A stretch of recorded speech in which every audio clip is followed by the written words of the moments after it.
Welcome to unspoken Puerto Rico, where the island's darkest secrets come to light. Like, share, and subscribe for more stories that shock, haunt, and reveal the truth. How could this happen? On the morning of April 7th, 1991, the sun rose over Rio Piedras, Puerto Rico, the way it always did.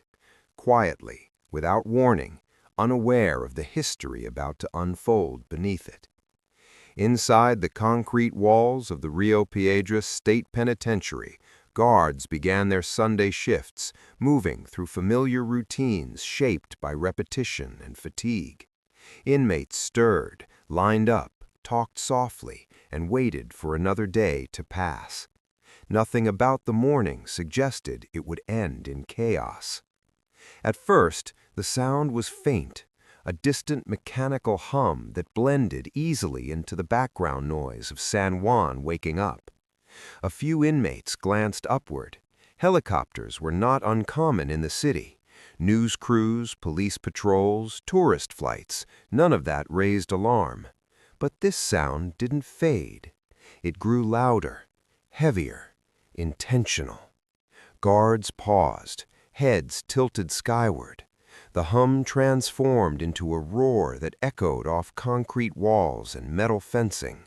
Shadows swept across the prison yard, dust lifted from the ground as the unmistakable shape of a helicopter appeared overhead, descending fast. And then, in a moment that would become legendary in Puerto Rican criminal history, the helicopter dropped directly into the prison yard, not outside the walls, inside them.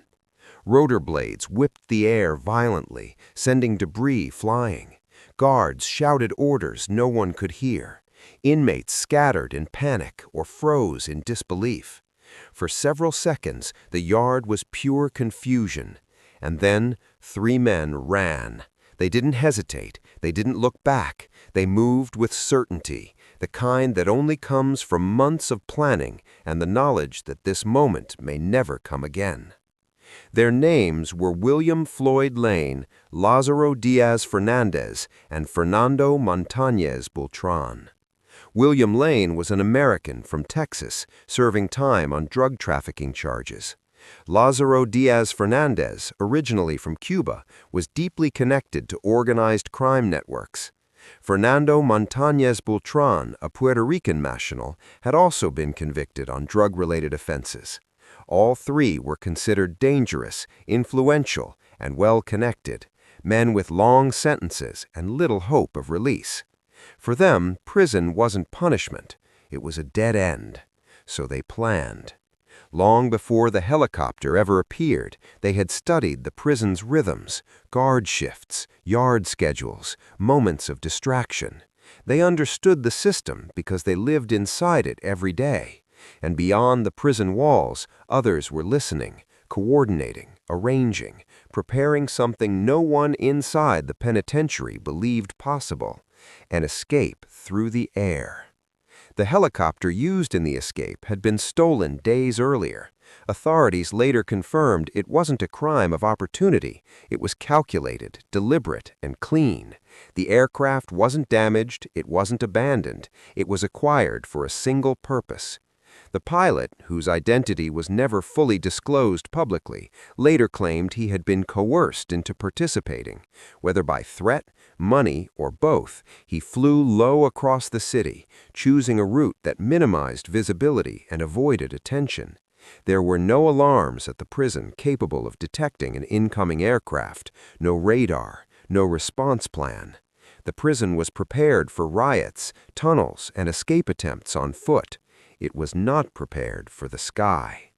At approximately 8:30 that morning, the helicopter descended rapidly into the yard. Dust exploded into the air. Inmates shouted. Guards reached for weapons that were suddenly useless. In that chaos, Lane, Díaz Fernández, and Montañez Bultrón sprinted toward the aircraft. They had rehearsed this moment in their minds countless times. Seconds mattered. They boarded the aircraft. The helicopter lifted off immediately. From the ground, guards could only watch as the aircraft rose above the walls, above the watchtowers, and vanished into open sky.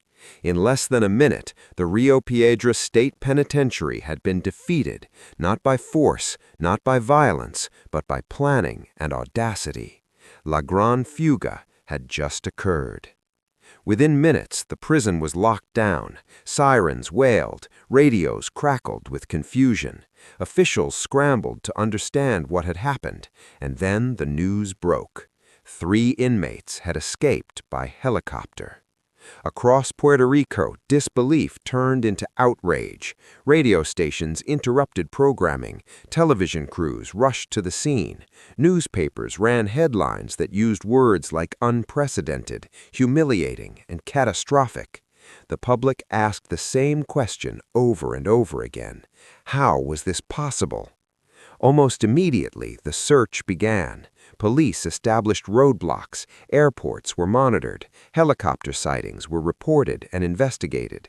The island entered a state of tension, every rumor spreading faster than facts. Not long after the escape, authorities spotted the helicopter landing near Trujillo Alto. A pursuit followed, ending in gunfire and arrests. 3 men were taken into custody: Dominic Santini, Carlos Coto, and Gabriel Falero. They were found armed and fleeing in a gold Oldsmobile and were charged with attempted murder and firearms violations. Investigators believed they were accomplices, part of the support network that helped make the escape possible. But the 3 escapees were already gone. William Lane, Lazaro Díaz Fernández, and Fernando Montañez Bultrón vanished into a web of safe houses, criminal contacts, and international routes. The manhunt stretched from Puerto Rico to the mainland United States and beyond. Every day they remained free, added to the legend.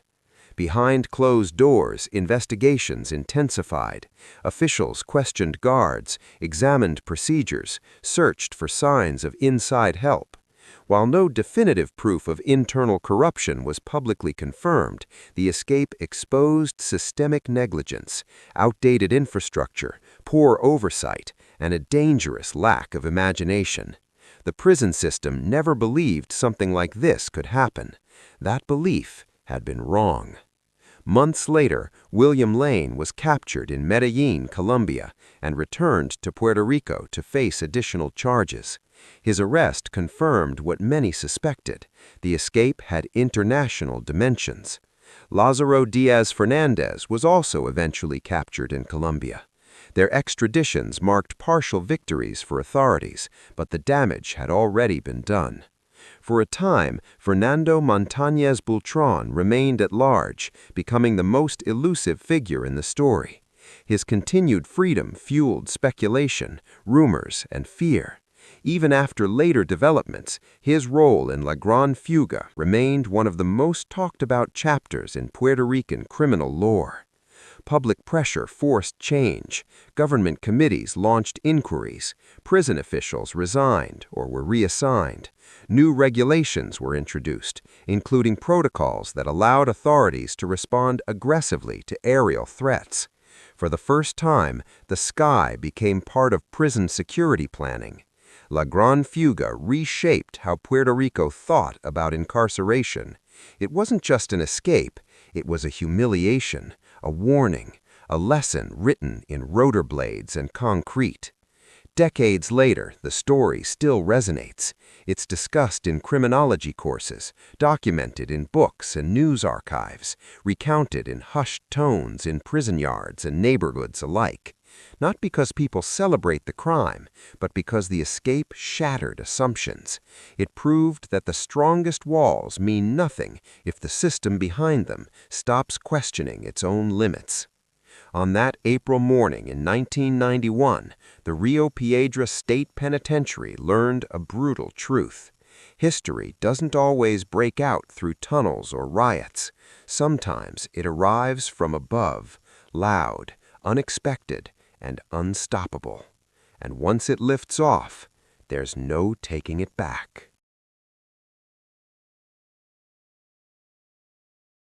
More than 3 decades after La Gran Fuga shocked Puerto Rico, one of its most mysterious figures has resurfaced, not as a legend from the past, but as a man once again facing the justice system. In 1991, Fernando Montañez Bultrón became a household name when he escaped from the Oso Blanco penitentiary in Río Piedras aboard a stolen helicopter. Alongside William Floyd Lane and Lazaro Díaz Fernández, Montañez Bultrón vanished into the sky in what would become the most infamous prison escape in Puerto Rican history. At the time, authorities described him as a dangerous, well-connected inmate with deep ties to international drug trafficking networks. For years, Montañez Bultrón's name lived mostly in archives, a symbol of audacity, corruption, and a system caught unprepared. But in 2024, that name returned to the headlines.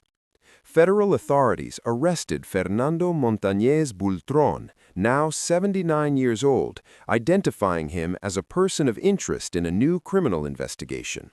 According to court filings, Montañez Bultrón, described as a former associate of the Medellín cartel linked to Pablo Escobar, is facing allegations that include fraud and violations of federal supervised release stemming from past narcotics convictions.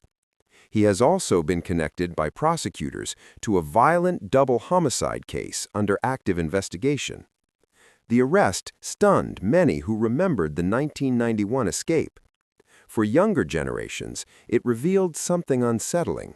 La Gran Fuga was not just a dramatic moment frozen in history, it was a chapter in a much longer story. Investigators now paint Montañez Bultrón as a man who never truly left the criminal world behind.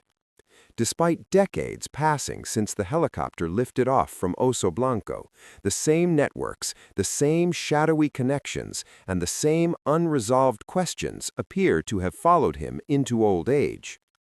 What was once seen as a daring escape now looks different through the lens of time. In 1991, La Gran Fuga exposed the weaknesses of Puerto Rico's prison system. In the present day, the arrest of Fernando Montañez Bultrón exposes something else, how the consequences of that escape never truly ended. The past didn't disappear, it waited. And as authorities reopen the story of a man who once fled the law from the sky, Puerto Rico is reminded that some escapes don't end with freedom. They only delay the reckoning.